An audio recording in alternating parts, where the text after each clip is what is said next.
Angra em Revista, no Rádio Clube de Angra, quinzenalmente aos sábados.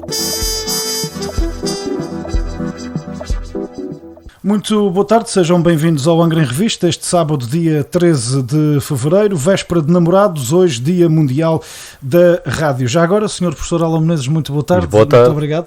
E também aqui os meus cumprimentos para a rádio no seu Dia Mundial. Que importância tem ainda hoje, enfim, na era da tecnologia, as rádios locais, e Angra tem duas rádios locais, duas licenças atribuídas pelas entidades, enfim, competentes. As rádios locais são a voz, no fim de contas, a voz da nossa própria comunidade, e é claro que já não se ouve como se ouvia antigamente. Ainda sou do tempo que à noite se punha a ouvir o rádio porque não havia televisão ou outra coisa para ver. Agora já não é assim, nós agora já ouvimos muito mais a rádio quando estamos no carro ou quando estamos assim, noutros espaços desse tipo, mas a verdade é que a rádio também tem se vindo a reinventar e com certeza se reinventará ao longo dos próximos anos, cada vez mais com estas possibilidades de nós ouvirmos o programa que queremos à hora que queremos, com os podcasts e com outras coisas semelhantes. Mas a verdade é que são vozes imprescindíveis. No dia em que as rádios locais se calarem, pois a nossa população perdeu uma das suas vozes principais.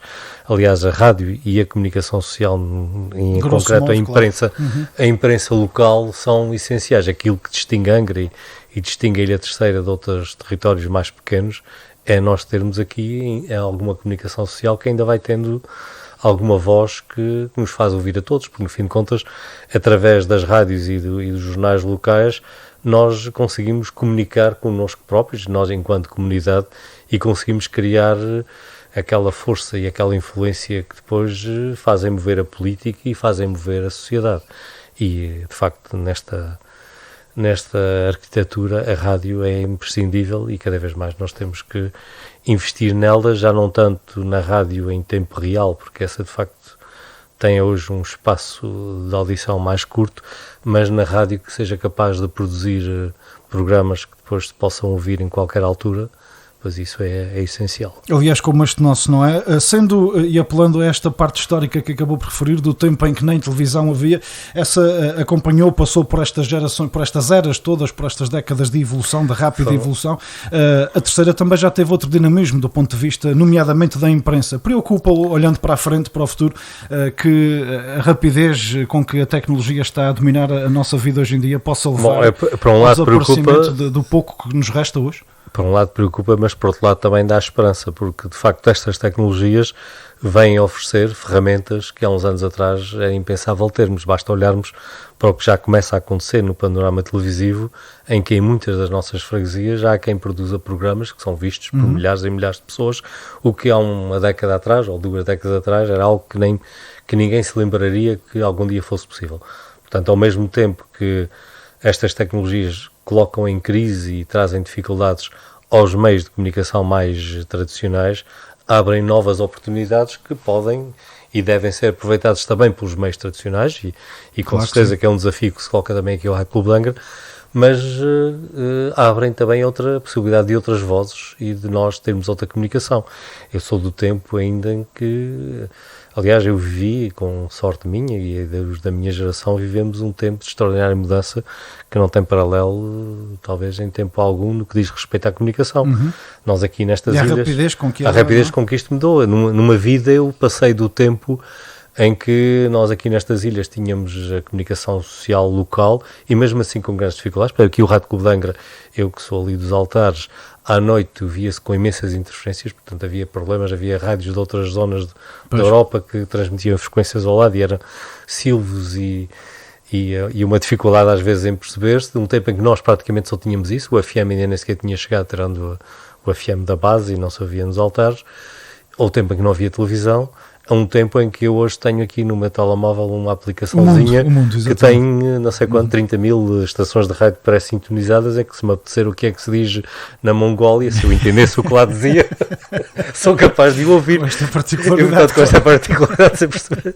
E portanto isto para dizer que, de facto, nós vivemos este período extraordinário em que passamos de uma rádio e de uma televisão, de uma comunicação social, porque nós tínhamos 2 jornais que eram, olhando para aquilo que é hoje, 2 pequenos jornais, em que a União e o Diário Insular tinham normalmente uma edição as folhas eram maiores, a verdade, que o que são hoje, mas eram 4 páginas.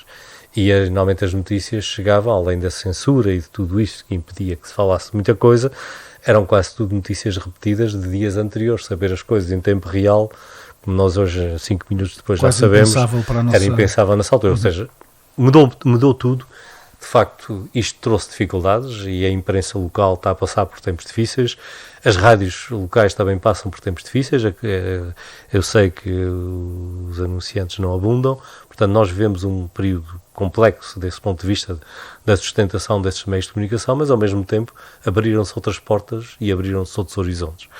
Agora há que saber conciliar isto e em particular, no que diz respeito à rádio, sermos capazes de aproveitar estas novas formas de difusão através da internet, por forma a fazermos chegar mais longe e de forma mais eficaz a nossa comunicação. Aliás, há uns anos atrás falava-se daqui para São Jorge, a Graciosa, no tempo da onda média, à noite chegava um bocadinho mais longe. Hoje nós estamos aqui a falar e se alguém estiver no outro lado do mundo pode nos ouvir sempre que queira e, portanto, estamos de facto num mundo diferente e num mundo em que se chega mais longe. Tenho quase todos os dias de manhã uma terceirense, uma angrense, particularmente residente em Macau, que com muita frequência manda mensagens a dizer que está a ouvir o Rádio Clube de Angra.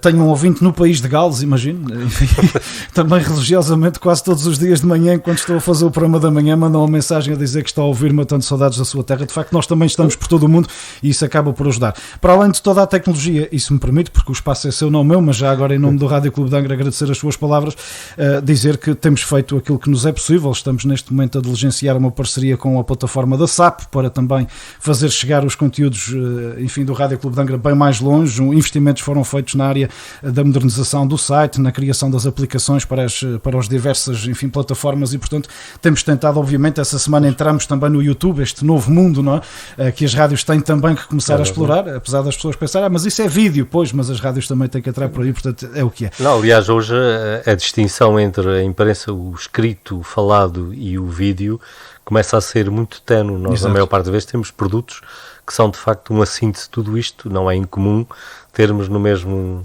enfim, na mesma notícia que nós acedemos através de um telefone qualquer, termos uma parte escrita, uma parte que tem som e uma parte que tem imagem, e tudo isto está ali junto sem dificuldades. No mesmo sítio. Apesar de tudo isso, também só para terminar esta parte, os órgãos de comunicação social, enfim, ditos tradicionais, apesar de tudo ainda são fundamentais, não só pela formação de públicos, mas também pela geração de massa crítica e, acima de tudo, pela forma mais isenta e rigorosa como veiculam a comunicação do ponto de vista da informação. É que os fake news estão por aí, são uma realidade. É outro desafio que também nós temos que saber combater, como é óbvio. Presidente, este é um fim de semana em que o desassossego estaria, enfim, numa circunstância normal, montado, com o Carnaval à porta. É um fim de semana triste face àquilo que nós estamos habituados. De facto, nós nestas últimas semanas já tínhamos tido um grande desassossego nesta ilha. Estávamos agora aqui no auge do desassossego neste fim de semana. Infelizmente não pode ser assim. Este, de facto, é mais um carnaval que vai passar, mais um não, porque o último ainda... O último foi em 1980, a última vez que não houve carnaval foi em 1980, no sismo, e é um carnaval que vai ficar na história pela ausência do carnaval e por tudo isto que tem vindo a acontecer. Mas também, quer dizer, nós também não podemos fazer desanimar as pessoas. Também há uma coisa boa que finalmente começa a haver aqui algum alívio nos números da pandemia, portanto, sim, felizmente estamos a ver um período bom. Obviamente que isto é como o vento, de repente muda, mas neste momento estamos a ver um tempo bom em que há de facto uma diminuição grande do número de casos, quer aqui localmente, quer a nível nacional e a nível europeu, e também nos Estados Unidos, ou seja, aqui na nossa zona do mundo, claramente estamos aqui num ponto em que aparenta ser uma viragem, se não houver nada que faça nenhuma variante do vírus que venha por aí adiante causar alguma dificuldade, se nada de fora do comum acontecer, eventualmente teremos aqui num momento de viragem, o que nos deixa também alguma esperança que as coisas vão melhorando e que as vacinas vão chegando e que se resolvam estes problemas que temos, de maneira que no ano que vem, no próximo Carnaval, possamos fazer um bailinho a brincar com isto, porque é o que tem que preferencialmente, não é? Apesar de, enfim, de sabermos que não podemos fazer grande coisa e que há inclusivamente determinado até amanhã, domingo, a questão do recolher obrigatório a partir das 8 da noite, a pergunta é, a semana passada surgiu uma informação relativa ao período de Carnaval todo, ou seja, à partida, durante todo o período haveria um conjunto de regras.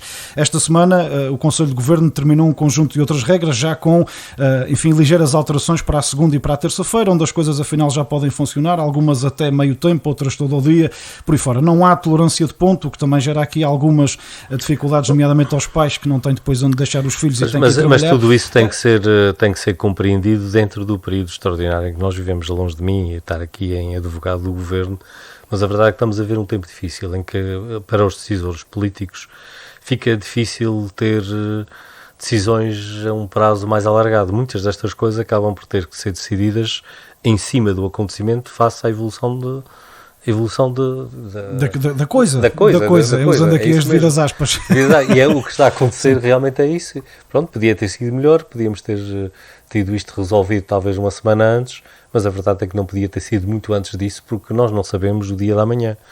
De facto, há bocadinho falávamos, estamos a ver um tempo bom, mas eu volto a repetir, isto é como o vento, de repente muda. Sim, também estivemos a viver um tempo bom até há pouco tempo e de repente a coisa mudou, e portanto ninguém nos garante que amanhã ou depois, ou um dia destes, não vamos ter aqui outra vez alguma situação difícil. Por isso, tudo isto para lhe perguntar, Presidente, não queria obviamente que fosse advogado de ninguém, longe de mim, mas para lhe perguntar algo que é curioso e que, podendo parecer a pergunta mais, enfim, ao menos com sentido nesta altura, mas muita gente se tem interrogado sobre isso. Tem as câmaras municipais perante, por exemplo, a decisão que foi tomada, quer pelo Governo da República, quer pelo Governo Regional, de não conceder tolerância de ponto, tem as câmaras municipais competência para poder dar aos seus funcionários? Sim, as câmaras municipais têm o poder de supervisão sobre o seu pessoal e podem, aliás, nós fazemos rotineiramente. Nós temos seguido uma política, creio que é mais ou menos consensual ao longo dos anos, que é para evitar que funcionários públicos de organismos diferentes vivam com regras diferentes, normalmente nós coordenamos e seguimos o que um e outro faz. E, portanto, isso tem sido feito, mas não é obrigatório que assim seja. Portanto, poderia, neste caso, a Câmara, por sua iniciativa... Já aconteceu aqui no período de Natal e o Ano Novo, em que a Câmara, por razões internas da própria Câmara, isto coincidiu com uma situação infeliz de nós termos tido uns casos na Câmara, resolvemos fazer ali 3 dias em que se deu tolerância de ponto, deu-nos jeito a todos e conseguimos com isso fazer os trabalhos de desinfecção, de limpeza, de reacerto de serviços e outras coisas que era preciso fazer face à situação que nessa altura se vivia dentro da própria Câmara e, portanto, foi uma decisão autonomamente tomada pela Câmara.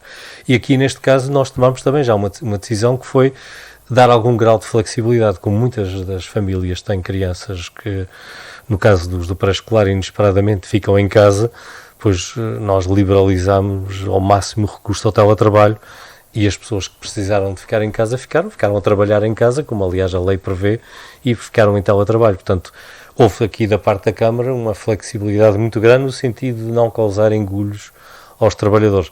Também não faria muito sentido dizer que íamos fazer tolerância de ponto para uma festa que não existe. Não existe, sim. E, portanto, isso também tinha aqui, creio que era o sinal. Apesar das pessoas falarem muito na questão da tradição, enfim, mas não era um problema que já se devia ter resolvido, instituído um feriado nacional na terça-feira de Carnaval. Não, é um feriado regional que a região podia muito bem fazê-lo, portanto, essa é uma matéria... até estava a pôr a situação já resolvida. Esta é uma matéria que deveria ter uma solução final e definitiva pela via legislativa e ficava resolvido de vez. Mas, na ausência dessa solução que tarda em chegar, pois a Câmara encontrou aqui uma solução que foi em relação à segunda à terça e à terça-feira vamos aqui flexibilizar, vão para teletrabalho quem tem que ir, vamos resolver isto. Claro, como é óbvio. A forma mais, enfim, mais adequada possível. Não foi apenas a Câmara, eu também já falei com várias pessoas que trabalham em entidades privadas, muitas, eu diria que a grande maioria das empresas e de outros empregos aqui na nossa terra encontrou aqui soluções de flexibilidade para sempre resolver possível, este assunto. obviamente. Presidente, 19 freguesias, há algumas com mais do que um salão para receber danças e bailinhos e até as comédias, estão fechadas. Sabemos que o Carnaval é, particularmente para estas associações e coletividades, um momento muito importante do ponto de vista da formação de receitas para a gestão que as próprias direções das associações e das sociedades têm que fazer. Mas sei também, e nunca falámos ainda sobre isso, que a Câmara deliberou apoio extraordinário, não é, aos salões que habitualmente recebem danças. A Câmara fez isso já aí há um mês e tal atrás, exatamente porque já prevíamos que isto ia desembocar onde desembocou, ou seja, que não ia ser possível ter os salões abertos, e para evitar que as pessoas desanimem e que os salões acabem por se degradar, depois resolvemos apoiar com 5.000 euros.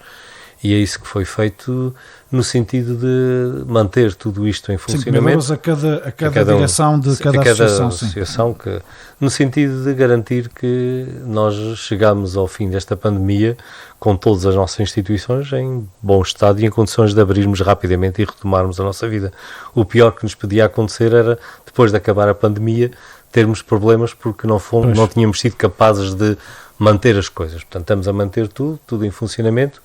Essa ajuda já seguiu e vamos manter-nos, quer dizer, quer em relação aos salões neste caso, quer em relação às filarmónicas, quer em relação às outras instituições, manter-nos sempre atentos às necessidades, de forma a garantir que tudo se mantém, que as coisas, a vida continua a correr, obviamente com as restrições que são necessárias, mas manter as instituições em bom estado.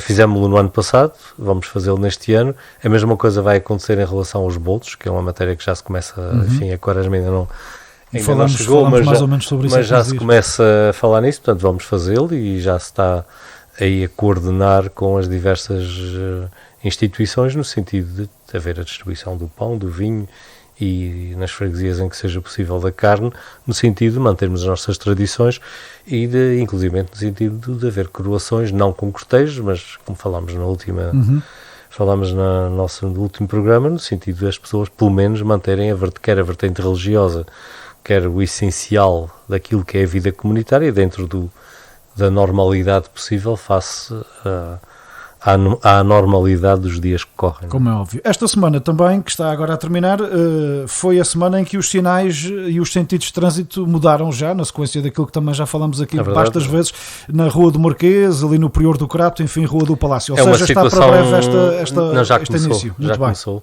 A obra na Rua do Marquês já começou. Pois como não se pode passar, eu não vi. Sou muito comodista, só passo de carro. Ela vai começando. Agora está destinada apenas para quem queira passar a pé.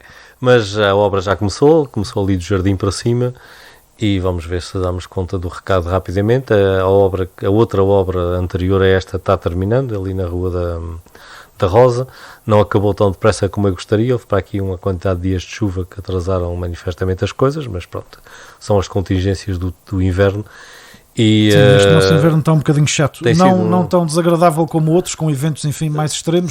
Mas tem havido muitos dias de chuva que têm manifestamente prejudicado os trabalhos na rua e em particular nestas calçadas com cimento, obviamente que só se pode pôr a calda de cimento quando há uma razoável certeza que não há chuva que deita a perder fora e dinheiro exatamente, também e problemas feitos, que depois o cimento ia secar no sítio em que não era suposto e portanto íamos causar uma perturbação. Todavia, pior em termos de tempo do que do que baixar aquela calçada, o nível de calçada da Rua do Marquês será, recorde-nos só a questão depois da Rua do Palácio, por causa da tal conduta, esta fase que agora está a decorrer é uma fase relativamente simples. Trata-se apenas de rebaixar a rua para ficar outra vez ao nível que era antigamente, para que o edifício que foi recuperado do centro interpretativo fique com as portas e com as janelas acima do passeio, que era o que não estava. Preferencialmente, para a água não entrar lá para dentro, e portanto, para resolver esse assunto, portanto, essa parte é relativamente simples, vai ser feita ao longo das próximas semanas. Depois há um trabalho bastante mais complexo, que as pessoas com certeza se lembrarão ali diante dos Correios de uma conduta enorme que foi ali colocada naquele troço, que agora tem que ser ligada a outra conduta semelhante que foi colocada pela Miragaia abaixo, portanto entre os dois, entre o fim da Miragaia e aquele toda a Rua do Palácio, tem que levar a rua diante do seminário, tem que levar essa conduta essa que se destina a trazer as águas pluviais que vêm lá de cima da zona alta de Santa Luzia e que fazem, cada vez que chove mais qualquer coisa, fazem saltar uma tampa ali na esquina da rua com a Rua do Rego. E é isso que se pretende resolver, portanto trazer... Portanto, este será uma sequência lógica desta mas essa é uma intervenção bastante mais complexa. Mais demorada, sim. Mais demorada, porque enquanto que outra é levantar a calçada, rebaixar a base e voltar a pôr a calçada, aqui não, aqui há que abrir uma enormíssima vala e passar ali acima e passar essa conduta, portanto estamos a falar de um trabalho mais complexo, mas tem que ser feito, de outra forma nunca mais resolvemos o problema da tampa saltadora que temos lá em cima. Saltitona mesmo. Bom, por falar em tampas e em esgotos, foi também muito recentemente e desde a nossa última conversa inaugurada a estação elevatória junto à Praça de Touros, um investimento também de que já falamos aqui há uns tempos atrás. E é um investimento significativo. Além de do ponto de vista não só do investimento, mas da função que vai vai diria ter, que é não é? muito mais significativo do ponto de vista da função que do ponto de vista do dinheiro. Só na poupança energética o investimento pagar-se e em na pouco tempo. segurança que traz ao funcionamento da rede. Nós passamos a ter a nossa rede de esgotos com uma melhoria enorme no seu funcionamento em relação àquilo que era a sua tradição. Esta nossa rede de esgotos foi uma obra enorme que se fez no início da década de 90, mas que se debateu com um conjunto de problemas, as pessoas ainda se lembrarão desses tempos e dificuldades, e uma delas teve a ver com a estação elevatória central. A rede está toda pensada de forma a concentrar todo o esgoto ali no Pátio da Alfândega. Aquilo foi pensado para haver uma grande estação elevatória que estava previsto ficar debaixo do próprio Pátio da Alfândega, ou seja, debaixo dos pés do Vasco da Gama. Pois, mas isso foi até depois de se encontrarem, enfim, as os portas achados, do mar, exatamente. e enfim, depois, o resultado, essa estação foi obrigada a ficar reduzida a uma coisa minúscula que está metida num cantinho que fica por debaixo da esquina ao pé da AMI, ou seja, quando se inicia o caminho ali em direção da rua Peru Anos do Canto, em direção ao Porto Pipas. Claro que não foi possível fazer a estação elevatória com a capacidade que na altura se pensava, foi um remedeio que se fez e as dificuldades ao longo das últimas décadas foram sempre sentidas. Para além disso, aquilo tinha algum grau de irracionalidade. Por exemplo, a fábrica de laticínios que fica lá em São Luís, o esgoto descia a cidade toda, vinha ali para ser mandado outra vez para cima. Para a Grota do Val. Para a Grota do Val. E só a fábrica de laticínios, do ponto de vista do volume de efluente, representa cerca de 1/3 da produção da cidade. Ou seja, este efluente continua a vir parar a nossa hectare ou, entretanto, a própria fábrica teve que fazer a sua própria... Eles têm o seu pré-tratamento, mas depois o tratamento final é feito na nossa hectare, mas ele agora corre por gravidade numa conduta específica. Sim, que foi feito exatamente por aquele troço da via rápida abaixo até a Grota. Passou ali por trás do estádio, as pessoas devem ter visto ali uma vala que ali se fez, tem a ver com isso. E neste momento corre por gravidade, ou seja, não é preciso gastar energia e não vem aqui abaixo encher a estação. Resultado, com estas alterações, que também permitiram retirar São Bento, a parte alta toda de Santa Luzia, aquela zona do hospital, o hospital também é um grande produtor. Portanto, tudo isto já vai direitinho para a Praça de Torres, então. E na Praça de Torres, então, é injetado na rede que o leva lá para a Grota do Val, pela conduta que já existia, que foi interceptada naquele lugar. Por isso é que aquilo está ali, não foi porque nos apeteceu, é porque ficou em cima da conduta antiga. Muito bem, pois muita gente pergunta, mas porquê é que isto ficou aqui mesmo no meio, não é? Pois, não foi propriamente uma decisão porque achámos que ficava muito bonito, é porque tinha que ser, porque ali é que passa a conduta que liga aquele ponto à estação de tratamento e é ali que se recebia o esgoto que vinha do centro da cidade. Exatamente. Aliás, vinha ali, passava pelo Porto de Pipas, depois sobe aquelas avenidas e quando chega ali ao parque de estacionamento da Praça de Torres, entra pelo parque e depois vai por trás daquilo tudo até a Grota do Val. E, portanto, foi colocada no ponto menos incomodativo deste percurso, mas com cota suficiente para receber os esgotos. Um troço fundamental que traz os efluentes da própria zona industrial lá de cima da Achada, sim. Da Achada, passa ali por trás da panificação e aquela estrutura que as pessoas agora veem que está construída ali, enfim, ao lado da Ribeira de São Bento. Tem a ver com isso, tem a ver com a passagem desses efluentes que vêm lá de cima. Tudo isto está a funcionar por gravidade, portanto poupa-se imensa energia. E ao mesmo tempo que se poupa energia, libertou-se espaço na estação elevatória do Pátio da Alfândega para podermos encarar com outra segurança os dias de chuva e os problemas que vão surgindo aqui e ali. Estes são aqueles investimentos que, feitos debaixo do chão, valem muito poucos votos, enfim, permita-me a graça. Mas a verdade não, ninguém ganha votos com esgoto. Mas aliás, enfim, que o digam os que fizeram o saneamento básico, que perderam as eleições, não é tudo certo. E portanto, isto é um daqueles investimentos que são fundamentais para garantir a nossa qualidade de vida. São investimentos fundamentais. Caso contrário, nós passamos o tempo com rupturas e com problemas e com desacertos no funcionamento da rede. Portanto, isto era fundamental fazer-se. Quanto a mim, nestes 2 mandatos que eu estive na Câmara, é provavelmente o investimento melhor do ponto de vista E queria-lhe perguntar, e foi o investimento maior, não? Não é o maior. Há assim algum número de cabeça que nos consiga dar mais ou menos? Cerca de 1,6 milhões de euros. Então, apesar de tudo, também não foi fortuna nenhuma, não, apesar de todo esse mapa que nos trouxe agora aqui. Eu não me importava de ter metade disso, ou a quarta parte. Mas isso era na outra conta. Mas pronto, foi um investimento grande, mas não é o maior investimento, mas é o melhor investimento do ponto de vista de garantir a qualidade de vida das pessoas. Portanto, é um investimento muito importante. A todos os níveis, não só no saneamento básico, dito, enfim, dos esgotos das nossas casas, mas até das águas poluídas. fluviais e tudo mais. Tudo isto, ou seja, traz aqui uma outra qualidade ao funcionamento do sistema. Ainda temos aqui que investir mais alguma coisa nisto e já está neste momento o processo em curso no sentido de substituir as estações elevatórias, esta que está aqui no fim ali no Fanal, aqui no fim da avenida, e a do Pátio da Alfândega, por uma nova geração de estações elevatórias, que são umas... Sim, pensando que não, essas já têm...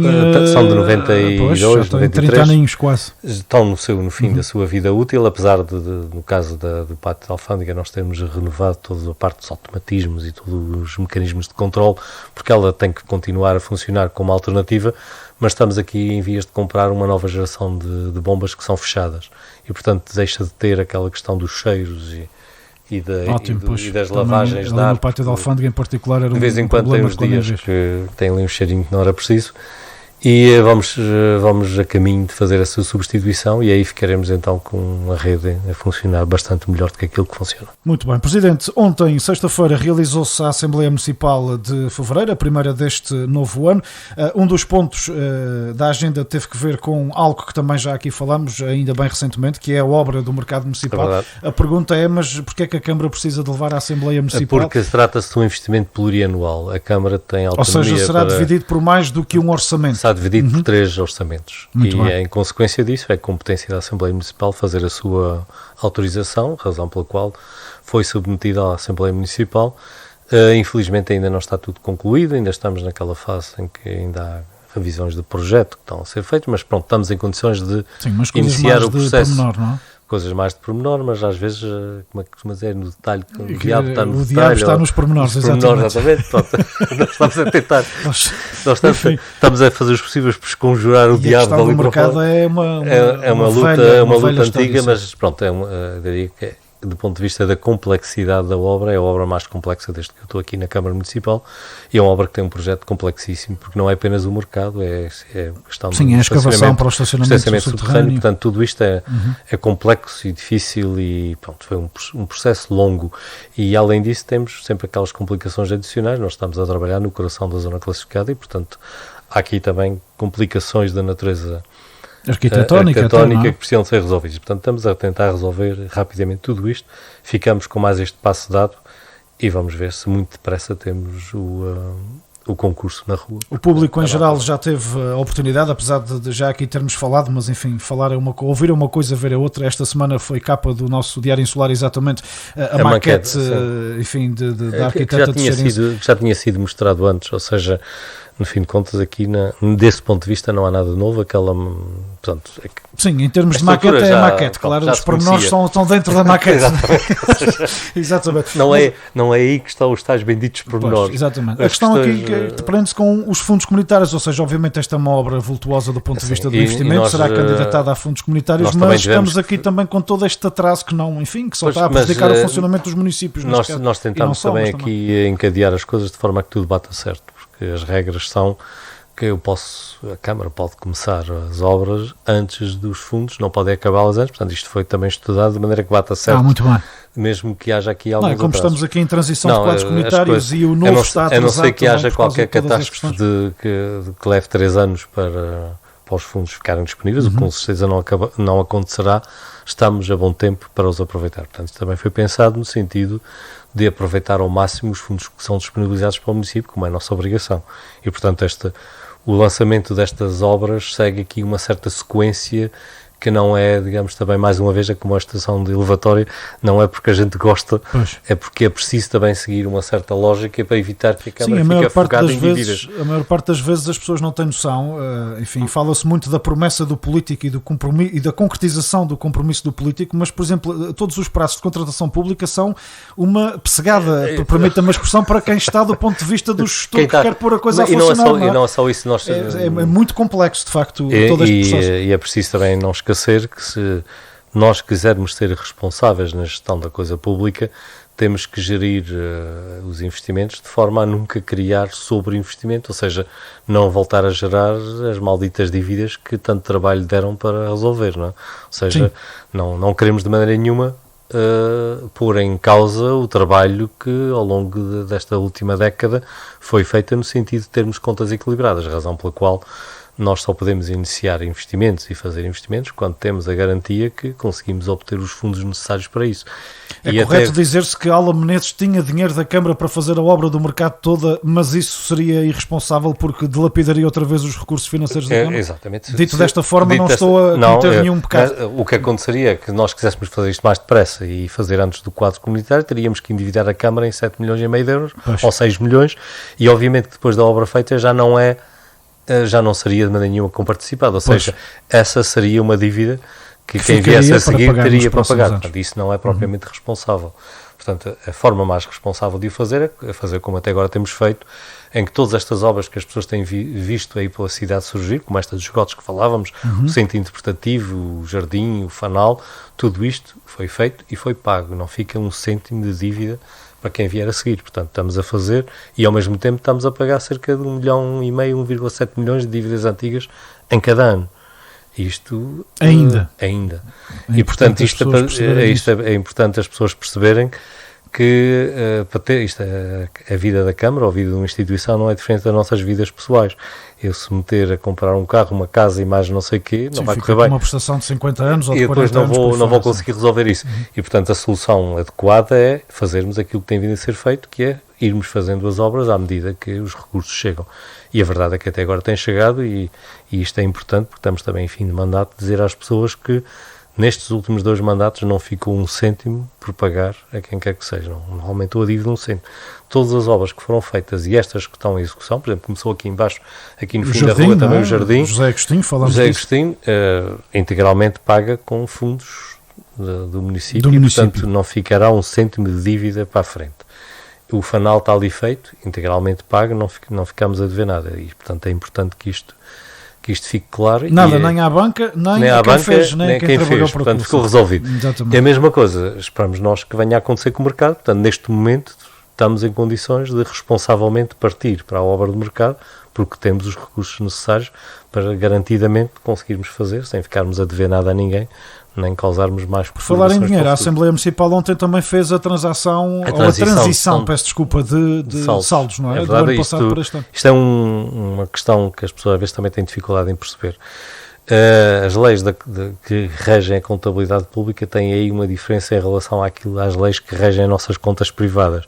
Eu, no dia 1 de janeiro, posso usar o saldo do banco de 31 de dezembro e ninguém me pergunta se eu tiver alguma coisa lá ou já gastar nos saldos, exato, não é? No caso das entidades públicas não, nós temos que fechar a conta daquele ano e depois reabrir uma nova conta no ano seguinte. Claro que o dinheiro não se perde, mas durante o período em que se está a fazer a aprovação da conta do ano anterior e a reabertura do orçamento do ano seguinte, esse dinheiro fica parado, fica ali à espera, não é? E esse período normalmente fica à espera longo. E não é só o facto de ficar à espera, é que não pode mesmo ser mexido. Não, fica ali parado. O resultado é que nós costumávamos ter sempre aqui períodos que iam do primeiro dia do ano até às vezes fins de abril, em que isto estava assim, porque o tempo necessário para se fazer a conta não é apenas elaborar a conta, é ter a conta auditada, porque a conta só pode ser aprovada pela Assembleia Municipal depois de uma entidade independente, auditores, fazerem a análise da conta e dizerem confirmarem que de facto as contas estão certas. E só depois é que vai para a Assembleia. Isto demora tempo, porque primeiro a conta tem que ser feita e normalmente é o mês de janeiro e fevereiro para fazer, depois vai para o auditor, que ainda demora para aí mais um mesinho olhar para a papelada toda. A confirmar que aquilo está certo. O que é que mudou? A Assembleia da República, no Orçamento de Estado deste ano, introduziu uma norma que veio facilitar a vida às autarquias. Diz que nós podemos transitar uma parte do saldo corrente da Câmara que não está... mesmo assim não é totalidade. Porque tudo que estiver comprometido tem que estar comprometido. Muito bem. E, portanto, nós podemos transitar uma parte do dinheiro, que no nosso caso é uma parte substancial, porque felizmente as outras contas, como nós pagamos as continhas, não há muita coisa comprometida, e, portanto, temos a possibilidade de passar, no nosso caso, 5,2 milhões de euros, que passaram do ano passado para este ano e que agora vão ser aplicados neste ano. Não se pensa que pode já a Câmara ficar com eles disponíveis para... Sim, são dinheiro que a maior parte dele vai servir para as obras que estão em curso. Pois, e, portanto, não é propriamente dinheiro novo que a gente agora vai dizer que temos mais dinheiro. Não. A Câmara não ficou mais rica, apenas libertou a sua capacidade de gerir o seu próprio dinheiro com maior facilidade, mais cedo do que era costume, o que vem facilitar a vida, porque nós podemos assim acelerar o Quem nos está a ouvir neste momento, e eu vou o professor dizer, vamos transitar 5,2 milhões de euros, eventualmente está a pensar, bom, mas então a Câmara teve lucro? Não, é exatamente o resultado é o resultado que tu deves de o tudo, haver. Exatamente. Isto não é propriamente Até uma porque empresa. a Câmara não é propriamente para dar lucro, não é para dar prejuízo. Mas exatamente, prejuízo não deu, mas lucro não é. A Câmara não tem uma atividade económica, aliás, tem alguma atividade económica, que obviamente o negócio das águas é um negócio e a Câmara tem algum rendimento disso, não muito, porque nós felizmente, e ainda bem que é assim, temos das taxas, dos valores, dos preços da água e dos resíduos mais baixos do país, super baixos, e portanto não temos lucro, conseguimos manter a continha equilibrada, mas não dá grande lucro. Não, sim, mas também a despesa que este sistema de saneamento tem e de abastecimento de água tudo isto são grandes despesas e que é preciso mantê-los.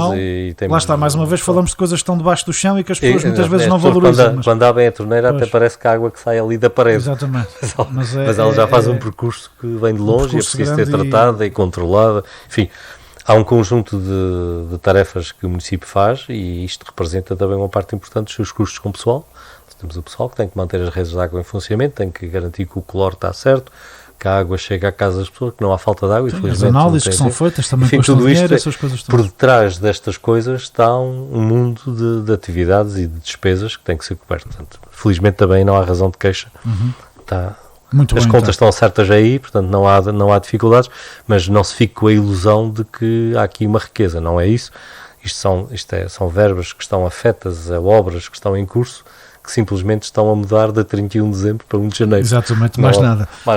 Sim, senhor Presidente, muito obrigado por este bocadinho mais uma vez, dentro obviamente das normas a que estamos todos sujeitos e da eventualidade de não termos grandes coisas para fazer.